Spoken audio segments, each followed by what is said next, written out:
രാഷ്ട്രീയത്തിൻ്റെ കാൽവയ്പായിരിക്കുമത്. അത് communist party ചൂണ്ടിക്കാണിച്ചിരുന്നു. പക്ഷെ ഞാൻ മനസ്സിലാക്കുന്നത് ആ തീരുമാനം വൈകിയ കണക്കിൽ തിരുത്താൻ രാജ്ഭവൻ തയ്യാറായി എന്നാണ്. It is better to be late than never. രാജ്യത്ത് മൂന്നാം ദിവസവും കോവിഡ് കേസുകൾ കുറയുന്നു. 24 മണിക്കൂറിനിടെ 428 രോഗികൾ രോഗമുക്തരായി. ആകെ കോവിഡ് കേസുകൾ 6836 കുറഞ്ഞു. രാജ്യത്ത് മൂന്നാം ദിവസവും കോവിഡ് കേസുകൾ കുറയുകയാണ്. 24 മണിക്കൂറിനിടെ 428 രോഗികൾ രോഗമുക്തരായി. ആകെ കോവിഡ് കേസുകൾ 6836 കുറഞ്ഞു.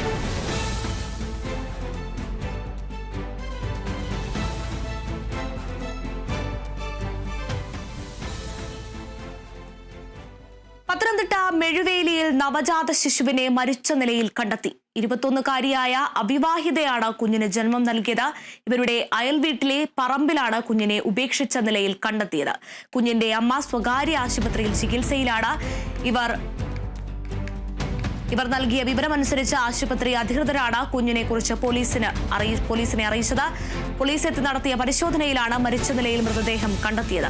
മരണകാരണം വ്യക്തമല്ല.